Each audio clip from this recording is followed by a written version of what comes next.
7 साल बाद बेटी आईएएस बनकर लौटी। माँ बाप को टूटी झोपड़ी में देखकर रो पड़ी। फिर जो हुआ वह जानने के लिए इस कहानी को आखिर तक जरूर सुनिए। गांव का नाम था हाजीपुर। चारों तरफ मिट्टी, धूल और टूटी सड़कों के बीच बसा एक छोटा सा गांव, जहां जिंदगी बहुत धीरे चलती थी। इसी गांव के आखिरी छोर पर एक टूटी फूटी झोपड़ी थी। दीवारों में दरारें थी, छप्पर जगह जगह से टूट चुका था। बरसात में पानी टपकता और सर्दियों में ठंडी हवा भीतर तक घुस जाती थी। उसी झोपड़ी में रहते थे बूढ़े राम बाबू और उसकी पत्नी शांति देवी। उम्र ने दोनों की कमर झुका दी थी, हाथ कांपते थे, आंखों में धुंध उतर आई थी। उनके पास जमीन के नाम पर कुछ भी नहीं था, बस वही झोपड़ी और एक छोटी सी थाली जिसमें रोज की रोटी का इंतजाम होता था। उनकी एक ही बेटी थी, बेटी का नाम था आरती। आरती बचपन से ही अलग थी। जब गांव के बच्चे मिट्टी में खेलते तब वह स्कूल की फटी हुई किताबों को सीने से लगाकर बैठी रहती। उसे पढ़ने का बहुत शौक था, बहुत बड़ा शौक होते हुए भी गरीबी को देख के सब उसके खिलाफ थे। राम बाबू कभी खेतों में मजदूरी करते तो कभी किसी के घर से लकड़ी काट लेते। शांति देवी गांव के घरों में बर्तन मांजती। दोनों की मेहनत से किसी तरह 2 वक्त की रोटी जुटती। एक दिन स्कूल से लौटते वक्त आरती ने पूछा, बाबूजी, मैं बहुत पढ़ना चाहती हूँ। राम बाबू ने थके हुए चेहरे से बेटी को देखा। बेटी, अगर पढ़कर बड़ा अफसर बन गई तो हमारा भी नाम होगा। उस दिन आरती के मन में एक सपना हो आया कि क्यों ना मैं पढ़ के बड़ा अफसर बन जाऊं। दिन बीतते गए। स्कूल की फीस, किताबें, कपड़े सब किसी बोझ से कम नहीं थे। कई बार आरती को खाली पेट स्कूल जाना पड़ता, लेकिन उसने कभी शिकायत नहीं की। गांव में लोग ताने मारते, लड़की है, ज्यादा पढ़ाकर क्या करेगी, शादी करनी है आखिर। शांति देवी चुपचाप सब सुन लेती, लेकिन रात में बेटी को सीने से लगाकर रोती। राम बाबू बाहर से मजबूत दिखते, पर भीतर से टूटते जा रहे थे। आरती ने 10वीं पास की, फिर 12वीं की। हर बार गांव में वही बातें, वही हंसी। लेकिन जब उसने कॉलेज जाने की बात कही तो मुश्किल और भी बढ़ गई। कॉलेज शहर में था, किराया, रहने का और खर्चा, किताब, सब असंभव सा लग रहा था। राम बाबू ने कई रातें जागकर सोचा। आखिर एक दिन उसकी अपनी पत्नी से कहा, अगर आज बेटी को रोक दिया तो पूरी जिंदगी वो खुद को माफ नहीं कर पाएंगे। उसने अपनी झोपड़ी के पास रखा पुराना बक्सा खोला। उसमें कुछ सिक्के, कुछ नोट और एक पुरानी चांदी की पायल थी, शांति देवी की। शांति देवी ने बिना कुछ कहे पायल उतार दी। आरती शहर चली गई। शहर उसके लिए आसान नहीं था। छोटा सा कमरा, 4 लड़कियां, दिन में कॉलेज और रात में ट्यूशन पढ़ाना। कई बार थक कर फूट फूट कर रोती, लेकिन अगले दिन फिर उठ जाती। उसी दौरान उसे आईएएस के बारे में पता चला। जब उसने पहली बार सुना कि एक साधारण परिवार की लड़की भी देश की बड़ी अफसर बन सकती है, तो उसका दिल तेज से धड़कने लगा। उसने ठान लिया कि कॉलेज में रात दिन पढ़ाई करके मैं ये कर लूंगी। एक रात पढ़ाई करते करते दोस्त उसके घूमते थे, हंसते थे, लेकिन आरती किताबों में डूबी रहती। जब भी मन टूटता, माँ बाप का चेहरा आंखों के सामने आ जाता। वही झोपड़ी, वही फटी दीवारें। गांव में हालात और बिगड़ रहे थे। राम बाबू की तबीयत बहुत खराब रहने लगी। मजदूरी कम हो गई। कई दिन ऐसे आए जब चूल्हा नहीं जला। शांति देवी ने गांव में बहुत ज्यादा काम करना शुरू कर दिया। कई बार आरती को घर से फोन आता, बेटी सब ठीक है, तू पढ़ाई पर ध्यान दे, लेकिन आवाज कांप जाती थी। एक दिन राम बाबू बुरी तरह बीमार पड़ गए। आरती दौड़कर गांव पहुंची। झोपड़ी में लेटे पिता को देखकर उसका दिल बैठ गया। डॉक्टर ने दवा लिख दी, लेकिन दवा के पैसे नहीं थे। आरती ने अपनी किताबें बेची, कुछ दोस्तों से उधार लिया। उसी रात उसने अपने पिता के पास बैठकर कहा, बाबूजी, मैं अफसर बनकर आपको दिखाऊंगी, आपको इस हालात में नहीं छोड़ूंगी। राम बाबू ने बेटी का सिर छूकर कहा, बस मेहनत करना बेटी, हम तो वैसे ही जी लेंगे। आरती वापस शहर लौटी। उस दिन के बाद उसकी पढ़ाई और कठोर हो गई। पहला एग्जाम फेल, दूसरा एग्जाम फेल और फिर बार बार फेल। हर बार समाज की आवाज देख लिया, ज्यादा पढ़ने का नतीजा। लेकिन आरती रुकी नहीं। 7 साल बीत गए। इन 7 सालों में गांव बदल गया, लेकिन झोपड़ी नहीं बदली। वही बूढ़े माँ बाप हाथों की ताकत माँ बाप में अब नहीं थी। एक दिन शहर के एक अखबार की सुर्खी बनी कि एक गरीब किसान की बेटी बनी आईएएस। आरती का नाम छपा था। उस दिन उसकी आंखों से आंसू नहीं रुक रहे थे, लेकिन उसके मन में एक ही सवाल था, माँ बाप अब कैसे होंगे। यहीं से उसकी वापसी की कहानी शुरू होती है। सुबह का समय था। शहर की सड़कें हमेशा की तरह भागदौड़ से भरी थी, लेकिन उस दिन आरती की दुनिया बिल्कुल अलग चल रही थी। सामने मेज पर रखा हुआ नियुक्ति पत्र बार बार उसकी आंखों के सामने आ रहा था। उस कागज पर लिखा था भारतीय प्रशासनिक सेवा। वह कुर्सी पर बैठी थी, लेकिन मन कहीं और था। 7 साल की मेहनत, भूखी रातें, आंसुओं से भींगी किताबें, सब एक एक कर कर याद आ रहे थे। मगर उन सब यादों के बीच सबसे साफ तस्वीर थी माँ और बाबूजी की, उनकी झोपड़ी की और उस मिट्टी की जमीन की जिस पर वो नंगे पांव बचपन में चली थी। आरती ने खिड़की से बाहर देखा। ऊंची इमारतें, चमकती गाड़ियां, लोग, सब कुछ था। बस वह सुकून नहीं था जो माँ के गोद में सिर रखने से मिलता था। उसने फोन उठाया, गांव का नंबर मिलाया। काफी देर तक घंटी बजती रही। फिर शांति देवी की आवाज आई, हेलो माँ। बस इतना सुनते ही दूसरी तरफ से रोने की आवाज आने लगी। शांति देवी कुछ बोल नहीं पा रही थी। आरती ने खुद को संभालते हुए कहा, माँ मैं आ रही हूँ, आज ही। शांति देवी ने कांपती आवाज में कहा, बेटी रास्ते में ध्यान रखना। फोन कट गया। आरती की आंखों से आंसू बह रहे थे, लेकिन इस बार यह आंसू हार के नहीं थे। गांव की ओर जाने वाली बस में बैठते समय उसने सादा साड़ी पहनी। ना कोई दिखावा, ना कोई घमंड। उसके पास अब पद की ताकत थी, लेकिन दिल आज भी वही था, एक बेटी का। बस शहर से निकलते ही रास्ता बदलने लगा। चौड़ी सड़कें छोटी होती गई, इमारतें की जगह खेत आने लगी। आरती हर मोड़ पर खिड़की से झांकती, जैसे बचपन की कोई तस्वीर ढूंढ रही हो। अब बस गांव के पास रुकी तो उसका दिल जोर जोर से धड़कने लगा। हाजीपुर, वही नाम, वही मिट्टी की खुशबू। तो वो बस से उतरी। किसी ने उसे पहचाना नहीं। साधारण कपड़ों में, सादा चाल, वो किसी आम लड़की जैसी लग रही थी। गांव के कुछ बच्चे पास में खेल रहे थे। एक बच्चा बोला, अरे यह तो राम बाबू की बेटी जैसी लग रही है। दूसरा बोला, नहीं रे, वह तो शहर में रहती है। आरती मुस्कुराई, लेकिन रुकी नहीं। जैसे जैसे वो झोपड़ी के पास पहुंची, उसके कदम भारी होते चले गए। रास्ते में कुछ लोग खड़े होकर उसे देखने लगे। किसी ने फुसफुसाया और कहा, सुना है राम बाबू की बेटी अफसर बन गई है। किसी ने कहा, क्या पता सच है या झूठ। आरती झोपड़ी के सामने आकर रुक गई। वह दृश्य किसी कल्पना से भी ज्यादा डरावना था। झोपड़ी की दीवार और ज्यादा टूट चुकी थी। छप्पर का एक हिस्सा गिर चुका था।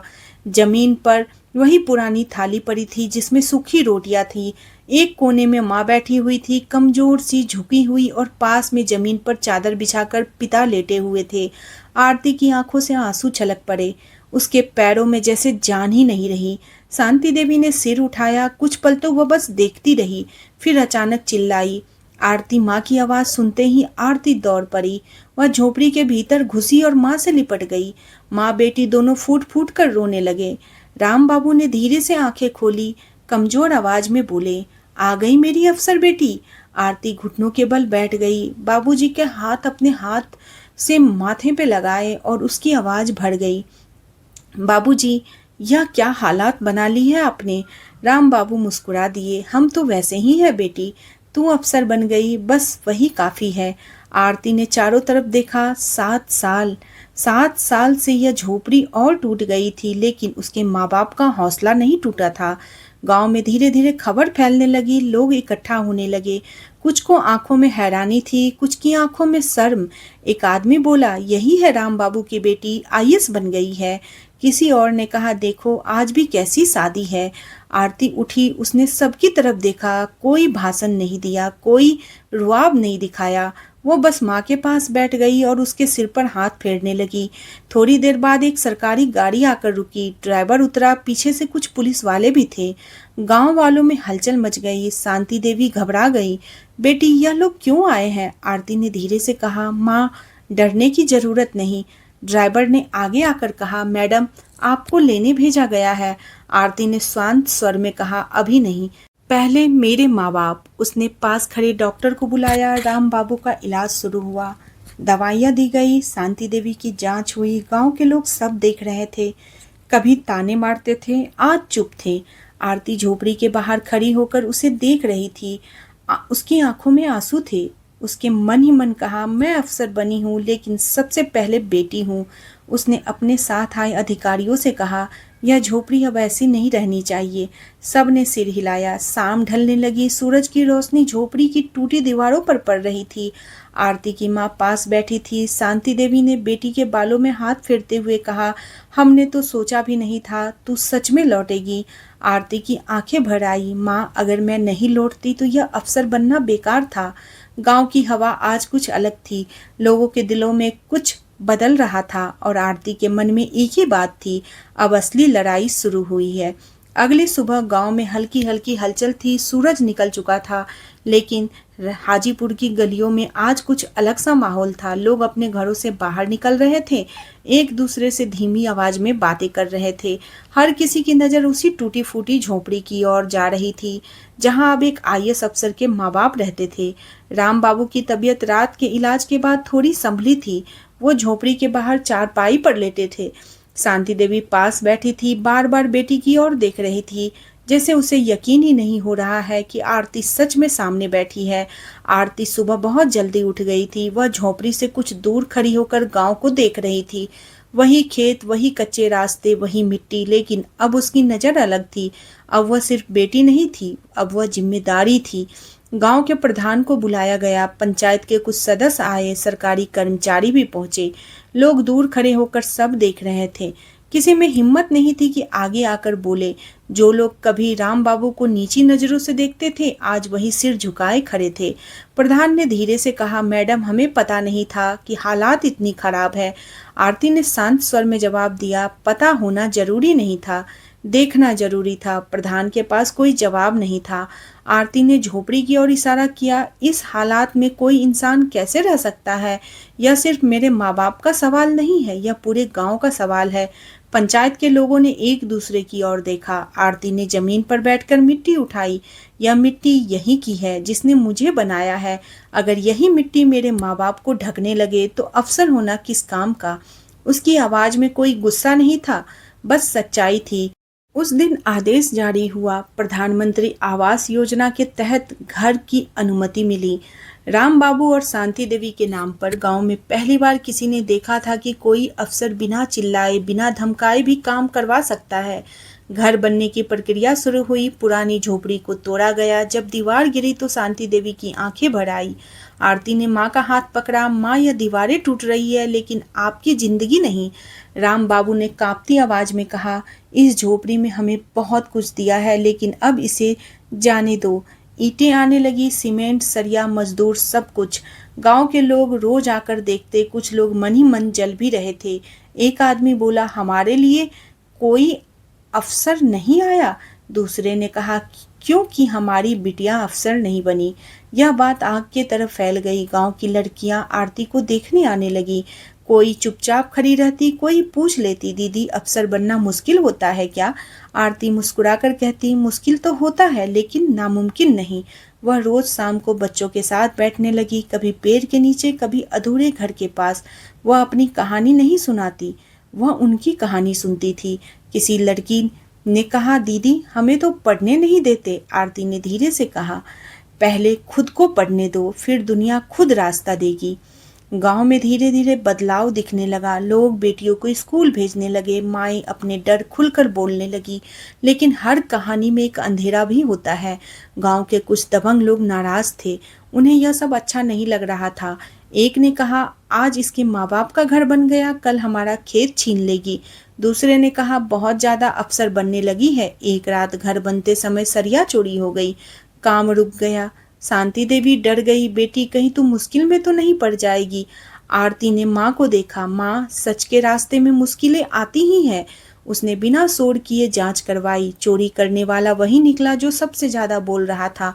कानूनी कार्रवाई हुई। कोई दिखावा नहीं, कोई बदला नहीं। गांव वालों ने पहली बार देखा कानून कैसा होता है।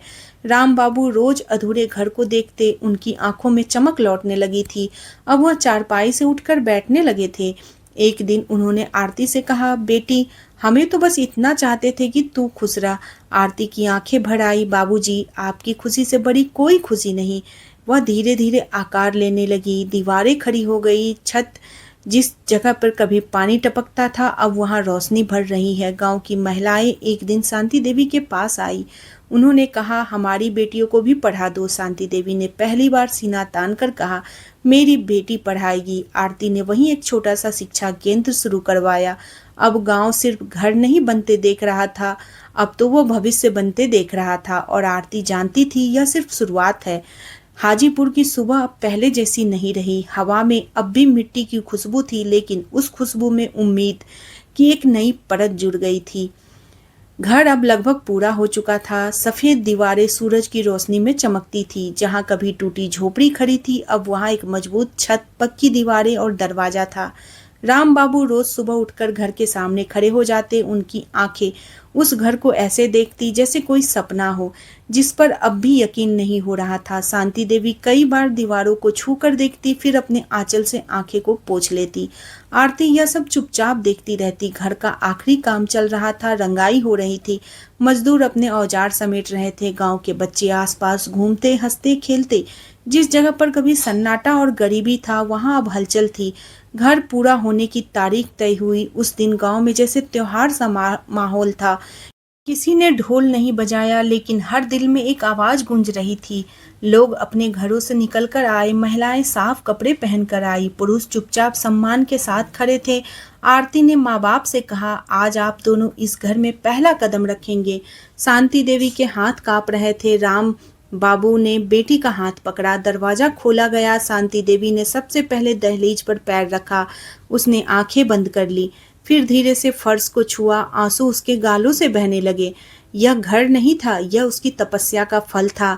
राम बाबू अंदर आए। उन्होंने चारों तरफ देखा। खुली छत, रोशनी, साफ दीवारें। उन्होंने धीरे से कहा, इतनी उम्र में पहली बार अपने घर में सांस ली है। आरती वहीं खड़ी थी। उसकी आंखें नम थी, लेकिन चेहरे पर शांति थी। गांव के लोग अंदर नहीं घुसे, वे बाहर खड़े रहे। किसी ने कहा, आज यह सिर्फ राम बाबू का नहीं, यह पूरे गांव की उम्मीद है। शांति देवी ने रसोई में कदम रखा। एक छोटा सा चूल्हा रखा था। उसने मिट्टी का दिया जलाया। उस दिए की रोशनी में उसका चेहरा चमक उठा। उस शाम राम बाबू पहली बार कुर्सी पर बैठे। शांति देवी उनके सामने थाली रखी, रोटी, दाल, सब्जी। राम बाबू ने थाली को देखा, फिर बेटी को बोले, आज रोटी अलग लग रही है। आरती ने कहा, क्यों बाबूजी? उसने मुस्कुराकर कहा, आज इसमें अपमान नहीं है। यह सुनकर शांति देवी रो पड़ी। रात को आरती बाहर आंगन में बैठी थी। आसमान साफ था, तारे चमक रहे थे, वही आसमान जिसे उसने शहर के छोटे से कमरे से कितनी बार देखा था। उसे याद आया वो रातें जब बिजली चली जाती, मोमबत्ती की रोशनी में पढ़ाई, खाली पेट, टूटता मन। आज सब कुछ जैसे शांत हो गया, लेकिन उसकी कहानी यहीं खत्म नहीं हुई थी। अगले दिन गांव की पंचायत बुलाई गई। आरती ने सबको बुलाया। वो मंच पर नहीं खड़ी हुई, वो जमीन पर बैठी। उसने कहा, मैं यहाँ अफसर बनकर नहीं आई, मैं यहाँ उसी मिट्टी की बेटी बनकर आई हूँ। उसने गांव की समस्याएं को सुनी। पानी, स्कूल, सड़क, स्वास्थ्य, हर कोई खुलकर बोल रहा था। पहली बार किसी अफसर के सामने डर नहीं था। आरती ने कहा, बदलाव एक दिन में नहीं आता, लेकिन ईमानदारी हो तो देर भी नहीं लगती। धीरे धीरे काम शुरू हो गए। हैंडपंप लगे, स्कूल की मरम्मत हुई, आंगनबाड़ी फिर से खुली। गांव की लड़कियां अब रोज पढ़ने आती। शांति देवी उनके लिए चाय बनाती। राम बाबू दरवाजे पर बैठकर उन्हें देखते। एक दिन एक छोटी सी लड़की ने पूछा, दादी, मैं भी अफसर बन सकती हूँ? शांति देवी ने मुस्कुराकर कहा, जरूर बन सकती हो। राम बाबू की आंखों में चमक आ गई। लेकिन हर कहानी में एक अंतिम परीक्षा होती है। आरती को तबादले का आदेश मिला। उसे दूसरे जिले में जाना था। यह खबर सुनते ही शांति देवी का चेहरा उतर गया। राम बाबू चुप हो गए। आरती ने माँ का हाथ पकड़ा। माँ, अफसर होने का मतलब यही है। शांति देवी ने सिर हिलाया। हम जानते हैं, लेकिन जब घर सूना लगेगा। जाने से पहले आरती ने गांव के बच्चे को बुलाया। उनसे कहा, मैं चली जाऊंगी, लेकिन मेरी जगह किताबें रहेंगी। उसने शिक्षा केंद्र की जिम्मेदारी गांव की महिलाओं को सौंप दी। जाने वाले दिन पूरा गांव इकट्ठा हुआ। कोई रो नहीं रहा था, लेकिन आंखें नम थी। राम बाबू ने बेटी को गले लगाया, धीरे से कहा, हमने तुझे अफसर नहीं, इंसान बनाया है। आरती की आंखों से आंसू निकले। शांति देवी ने कहा, बेटी जहाँ भी रहना इस मिट्टी को मत भूलना। आरती ने झुककर माँ के पैर छुए, गाड़ी चल पड़ी। गांव पीछे छूटता गया, लेकिन हाजीपुर अब वह नहीं रहा था। वहां अब सिर्फ एक घर नहीं था, वहां आत्मसम्मान था। सालों बाद जब लोग उस गांव का नाम लेते हैं तो कहते हैं वहां एक बेटी पैदा हुई थी जिसने अपने माँ बाप को घर नहीं सम्मान दिया, और हर उस झोपड़ी में एक सपना जाग उठा और आरती का मकसद पूरा हुआ। आपको ये कहानी कैसी लगी प्लीज़ आप लोग कमेंट करके बताना। अगर आपको कहानी पसंद आई है तो प्लीज़ चैनल को सब्सक्राइब करना, वीडियो को लाइक एंड शेयर करना। आप लोगों से मैं फिर मिलती हूँ नेक्स्ट वीडियो के साथ। तब तक के लिए बाय बाय, टेक केयर।